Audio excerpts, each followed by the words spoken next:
when we talk about trauma, we may say that at its core, it refers to any experiences that the nervous system perceives as a threat to safety or survival. And it's so intensely that our innate survival responses are activated.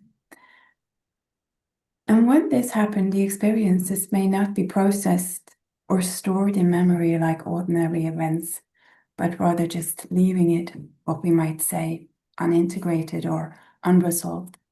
Mm-hmm. But the clients that we work with, they usually haven't just endured a single traumatic incident. At least that is what it's like for my clients. Instead, they have lived through all these experiences that are repetitive, they are prolonged, and also deeply relational.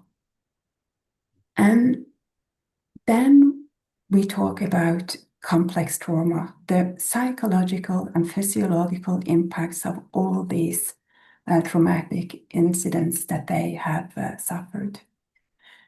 So, as a result of these events happen over and over again, or also over extended periods of time, the nervous system may either be very hypervigilant or in a state of collapse. And the clients might struggle to return to a baseline of safety. And often we can see that these experiences involve harm, neglect, or abandonment by caregivers or trusted others. And because this type of trauma is so relational in nature, it can also deeply affect attachment patterns, identity development, and also emotional regulation. And although complex trauma often begins in early developmental sensitive periods or stages of life, it can also emerge later, especially in the context of if there's chronic abuse or if there's a systemic oppression. We see that, for instance, with people who have been in war, who have experienced torture, for instance. So the defining factor is not the age of which it occurs, but rather the depth of the impact on the nervous system and the sense of self. Yeah. So, yeah. I think it's really important what you're saying, Lisa. And I think of Julian Ford and Chris Courtois' books, because in 2009, they left out number 4, in their 2009 book. And then they revised that in 2020 to really acknowledge the impact of all kinds of systemic oppression, from racial and ethnic trauma, colonialism, trafficking, war, refugee. So the field keeps changing and growing, and I'm so glad that now is recognized, and also the impact of transgenerational trauma and collective traumas. Because what I think is important with complex trauma is that when these clients come, they often don't present with a clear narrative of what happened. They might not be able to tell us in words. And this is just a reflection of how trauma is stored in the nervous system. So it's rather than stored as a narrative, it's encoded as sensory fragments or very overwhelming emotions or also strong bodily reactions. So we can say that what remains after trauma are implicit memories that are really, really strongly felt in the body and not easily put into words. Yeah.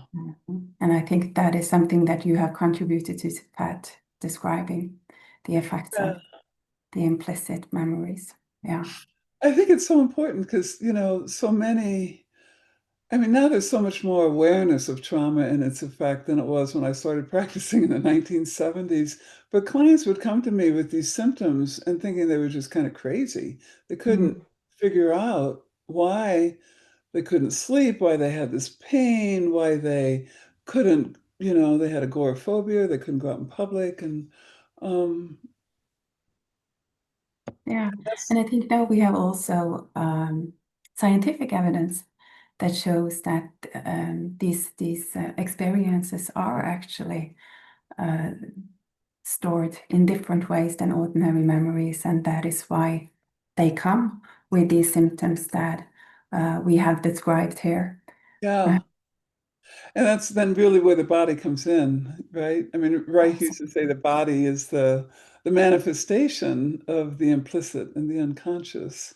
Because if it's not accessible with narrative memory, well, it's certainly visible in the body. Yeah.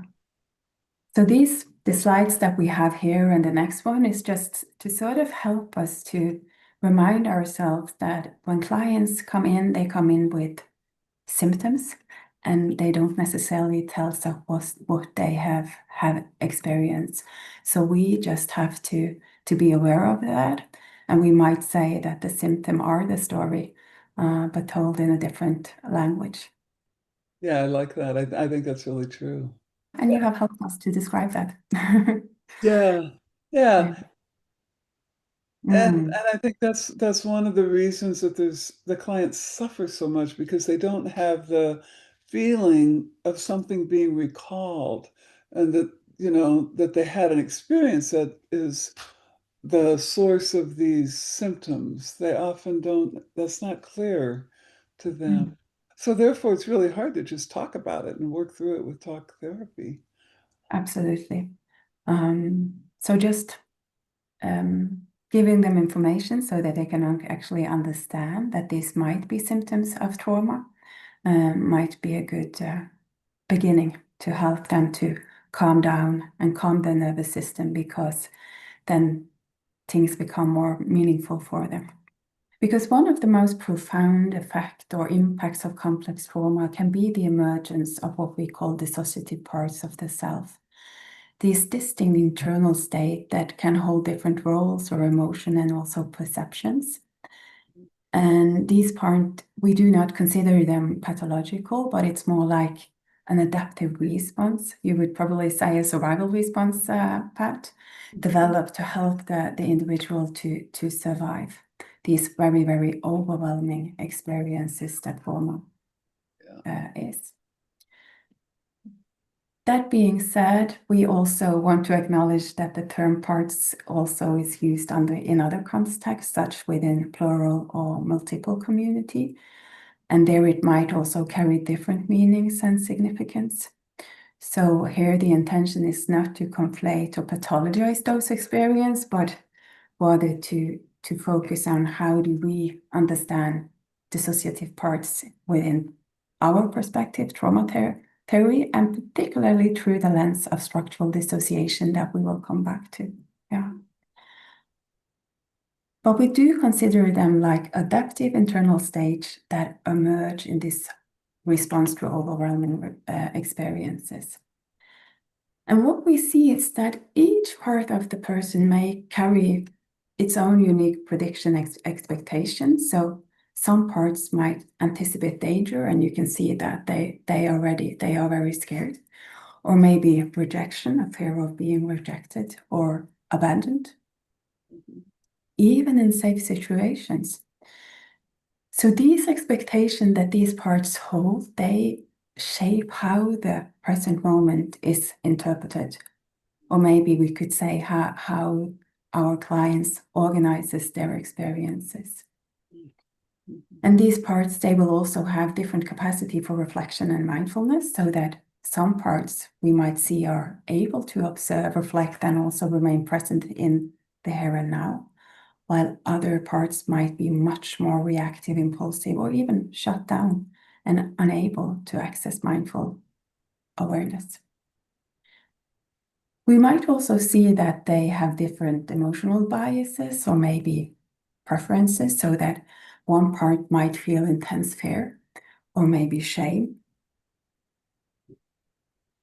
And we can also track that in their physical habits and expressions, because the posture, the movement that they have, and even the facial expression can shift depending on which part that is active.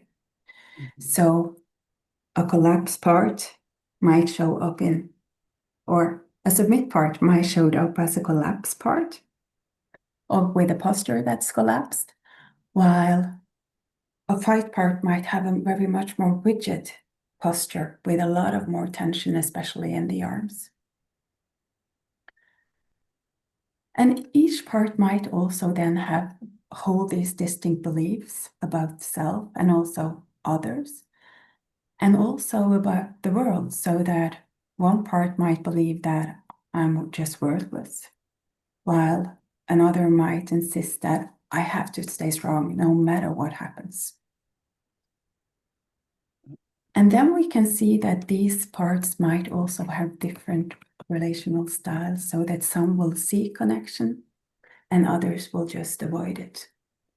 And some might say yes to everything you suggest as a therapist, while others might just say, not going there, not willing to do anything you ask of me. And what's important is that even though there are contradictions, to remember that they are adaptive survival strategies, and each part has its own logic, purpose, and history. And for us to meet it with curiosity. Yeah. Not as one of my clients reported that her psychiatrist had said, it's so difficult to talk to you because you change all the time. I never know what you actually want to do. Because you keep changing. It's very confusing. And it can be. But so we have to sort of understand which part is present right here, right now, to be able to quiet. Yeah. Yeah. And I'm just thinking about how it is really confusing as a therapist, because you think you're gaining ground and really making progress, and then you realize you've only been working with one part of the person, and other parts aren't in line with those interventions at all, or the memories that you're working on. And if it's confusing for you, think how confusing it is for the person who Absolutely. has all these dissociative parts. Well, and especially if you, for instance, have DID, dissociative identity disorder, you might also have been to a session and you might not even remember having been to that session and Oh, yeah. remember the work that you did. Yeah. Yes. I had that with one client. Actually, it was videotaped. And Mhm. the Judith session? I think you know it, Lisa, because we show it in the trainings. And the first session I did with her, I thought it was a great session. And she came back and she didn't remember any of it. And it Mhm. and it really taught me that you can have the observing mind even in one dissociative part, and just because you think the client's mindful, it doesn't completely prevent that, Mhm. dissociation. So it makes it challenging working with the body, right? That's what we're going to talk about next. I've been teaching this work actually since the 70s. The Institute was founded in 81, but I was teaching with Ron Kurtz, whom some of you may know, founder of Hakomi, in the 70s. We didn't know anything about complex trauma back then. We didn't call it that. But still, people were saying things like, my clients, we can't really work with the body. They're not able to, really address the body. They're too dissociative. They're not interested in it. And they would give all these reasons. They're too low functioning. They're too anxious. They're phobic of the body. They're too depressed. They're not ready. They're unaware. They're too cognitive. And um, it always bothered me because in my mind, the clients who can most benefit from a somatic approach would be dissociative clients, because they have such an opportunity to learn about their different parts in a very concrete way through the body, to learn about the postures, like Lisa was saying, or the gestures, or the expressions that are indicative of one part, and that might counter the postures, actions, or expressions of another part.